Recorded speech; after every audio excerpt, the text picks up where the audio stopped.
আজকে আপনাদের দেখাবো কালীগঙ্গা নদীর মাঝে কয়েক যুগ আগে তৈরি হওয়া সুবিশাল একটি দ্বীপ। আসসালামু আলাইকুম বন্ধুগণ, সকলে কেমন আছেন? আশা করি সকলে ভালো আছেন। আলহামদুলিল্লাহ, আমিও আপনাদের দোয়ায় ভালো আছি। প্রতিবারের ন্যায় আবারও নতুন আরেকটি ভিডিও নিয়ে আমি মোহাম্মদ মেহেদী হাসান হৃদয় আপনাদের মাঝে হাজির হলাম।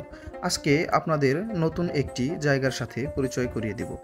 আর এই জায়গাটি হচ্ছে আউটপাড়া বা সৈয়দপুর খেয়াঘাট নামে পরিচিত। এই জায়গাটির মাঝখান দিয়ে বয়ে গেছে সুন্দর একটি কালীগঙ্গা নদী। আজকের ভিডিওটা একটু বিশেষ ভিডিও হতে চলেছে, কারণ আজকে আপনাদের মাঝে আমি দেখানোর চেষ্টা করব যে কালীগঙ্গা নদীর ভিতরে সুন্দর একটি দ্বীপ এলাকা। ধনধান্যে পুষ্পে ভরা আমাদের এই দেশ, আমাদের এই সবুজের সমারোহের ভিতর দিয়ে জালের মতো ছড়িয়ে ছিটিয়ে রয়েছে অসংখ্য নদীনালা ও খালবিল।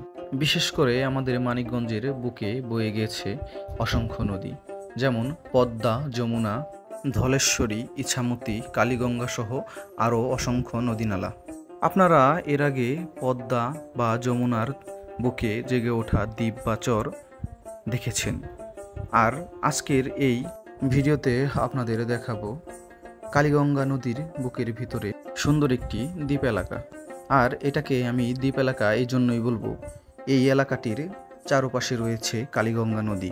কালীগঙ্গা নদীর বুকের ভিতরে এক টুকরো সুন্দর দ্বীপ। দর্শক, এখন আমার ভিডিও চিত্রের মাধ্যমে যে জায়গাটি দেখতে পাচ্ছেন, এই জায়গাটি হচ্ছে সুন্দর একটি রাস্তা দেখা যাচ্ছে। এই জায়গাটি হচ্ছে আউটপাড়ার একটি অংশ। এই জায়গাটি বেতিলামেত্রা ইউনিয়নের অন্তর্ভুক্ত। তার ঠিক অপর পাশে নদী পার হলে যে জায়গাটি দেখতে পাচ্ছেন, এই জায়গাটি হচ্ছে সৈয়দপুর।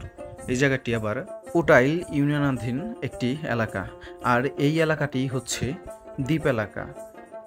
দর্শক, আপনারা যারা এই এলাকায় আগে কখনো এসেছেন তারা অবশ্যই জানবেন যে এলাকার চতুর্দিকেই রয়েছে কালীগঙ্গা নদী। তো এক সময় এই নদীর প্রবাহ ছিল, আপনারা যে ভিডিও চিত্রের মাধ্যমে নদী দেখতে পাচ্ছেন এই দিক দিয়ে। তো এখন এই এলাকার এই নদীর অংশটুকু প্রায় মৃত। এই নদীটি গতিপথ পরিবর্তন করে এলাকাটির দক্ষিণ পাশ দিয়ে প্রবাহিত হয়ে গেছে। এই জন্যই এখন চতুর্পাশ দিয়ে নদী।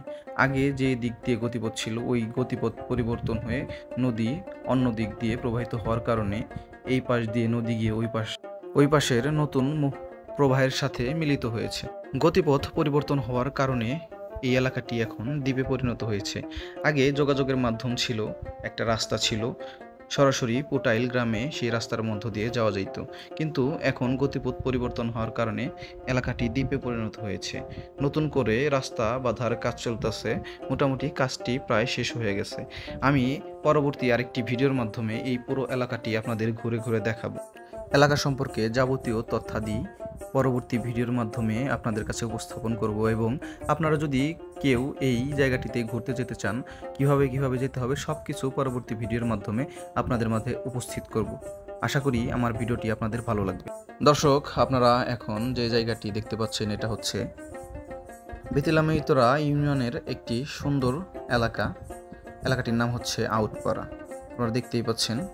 তো প্রিয় বন্ধুরা, আমার ভিডিওটি যদি আপনাদের ভালো লেগে থাকে তাহলে আমার ভিডিওটি বেশি বেশি শেয়ার করবেন, লাইক করবেন, কমেন্টস করবেন এবং অন্যকে দেখার জন্য সুযোগ করে দিবেন। আর আমার পেজটি অবশ্যই ফলো দিবেন। ধন্যবাদ সকলকে, আমার ভিডিওটি দেখতে থাকুন।